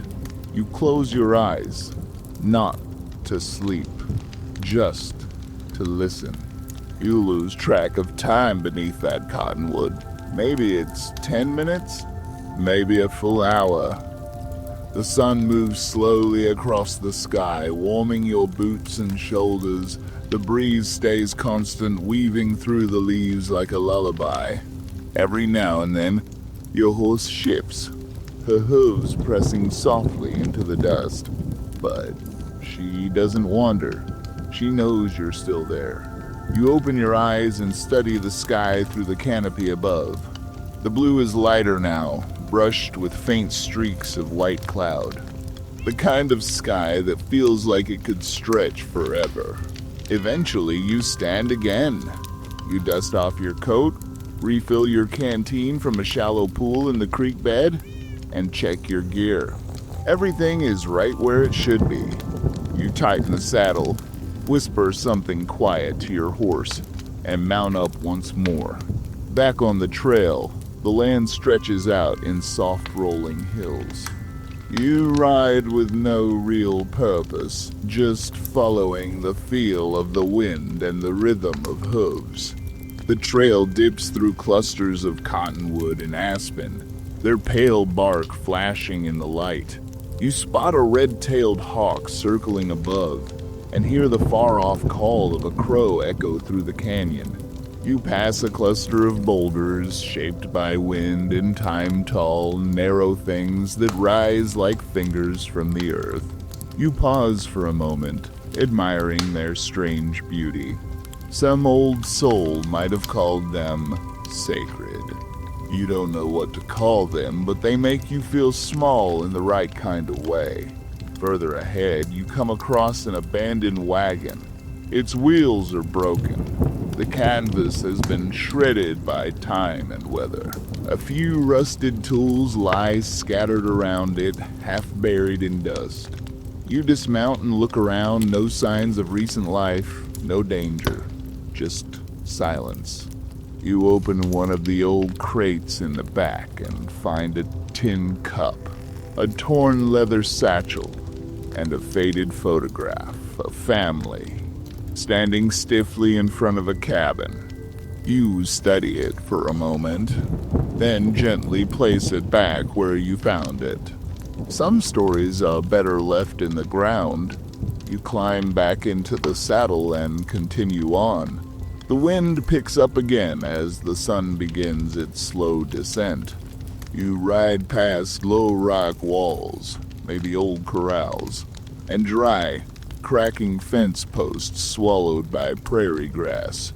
Every so often you spot bones bleached white by the sun, forgotten by time. You don't feel fear though, just respect. This land has its own way of remembering things. You find a bluff overlooking a narrow valley and decide to make camp. The view is wide and quiet. You can see for miles rolling grasslands, twisted trees, distant ridgelines. You unpack your gear slowly, tying your horse near a patch of tall grass. She begins to graze, her ears flicking lazily. You build a small fire as the sky turns amber and the air grows cool.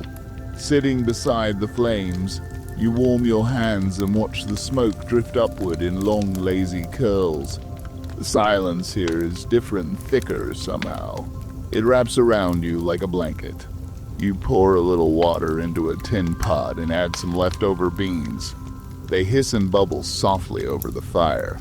You eat slowly, savoring each bite. Not for the taste, but for the simplicity of it. Food cooked over fire. Air that smells like cedar. Boots kicked off near a bed of grass. When the stars begin to show again, you lie back against your saddle and pull your coat tighter around your shoulders. You watch the first constellation appear Orion's belt, maybe. Or just 3 stars lined up by coincidence. Either way, they shine bright and steady, and you let your eyes close. You wake before the sun again. The stars are still out, scattered across the velvet sky like frost. A soft wind moves through the grass around your camp, carrying with it the smell of ash, earth, and dew. The fire's long since gone cold, leaving only pale gray coals and the faint memory of warmth. You sit up slowly, bones stiff from the ground beneath you, but your body is used to this now. You stretch your legs and run a hand down your face, brushing away sleep and grit. Your breath clouds the air in thin wisps. It's quiet, still, peaceful in that way only the edge of dawn can be. Your horse lifts her head from where she's lying nearby, ears perked, waiting. You walk to her slowly, whisper something low and meaningless, and run your hand gently along her neck. She rises with a soft grunt, her hooves crunching lightly in the dirt. You brush her down with your hands and check the saddle again, tightening the straps, securing your bags. There's no need for breakfast, just a drink from your canteen and a slow breath of the open air. You mount up, and together, you ride down from the bluff. The land is still dark, but it's changing by the minute. The sky shifts from black to blue to pale pink, and shadows stretch long across the fields. You ride without direction, letting the trail unfold beneath you, grass brushing the sides of your boots as your horse walks calmly forward. You pass a line of wind-worn trees standing like sentries along a ridge. Their branches creak gently in the breeze, and birds stir in their nests. One by one, they begin to call out a soft chorus that rises with the light. Below the ridge, you spot a shallow valley dotted with willows. You descend slowly, guiding your horse through narrow turns and loose rock. At the bottom, a stream winds lazily through the brush, glittering in the dawn light. You let her drink again, crouching beside the water to splash your face and rinse your hands. The cold stings your skin, but it wakes you fully. There's nothing like water straight from the earth. As you sit by the stream, you notice something half buried nearby. A small rusted horseshoe, curled and broken on one side. You pick it up, turning it over in your hands. It's old, forgotten, left behind long ago. You set it back down gently. Back on the trail, you follow the stream for a while, riding at a slow, easy pace. The land begins to change again. Hills roll wider, grass grows taller, and the trees become sparse. You ride through a patch of wildflowers blooming out of season, their petals glowing in the low morning light. You pass a rotted wooden sign with letters barely legible. Hollow Bend, 3 miles. You remember hearing that name once? Maybe from an old trader or a passing wagon driver.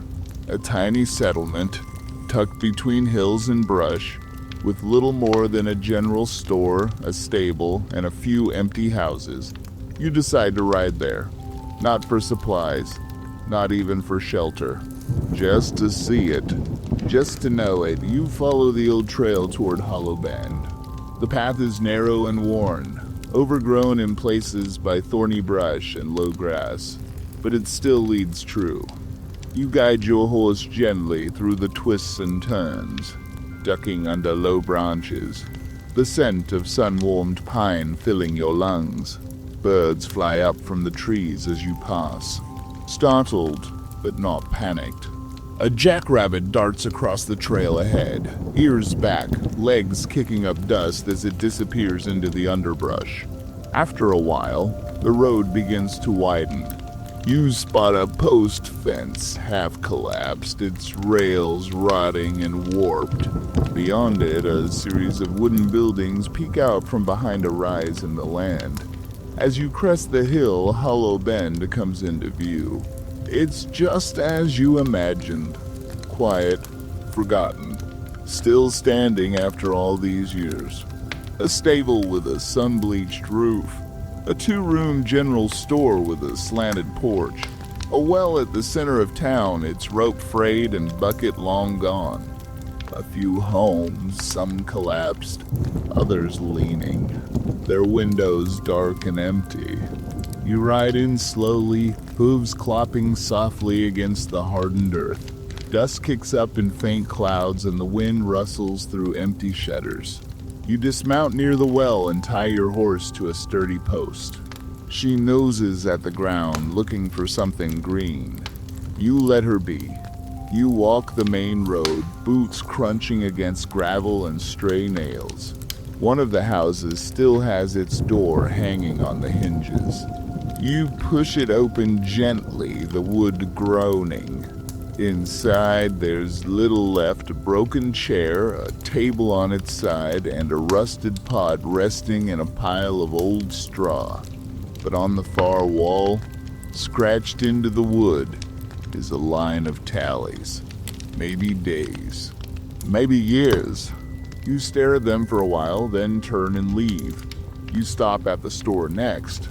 The glass in the front window is shattered, but a few empty jars still line the shelves inside.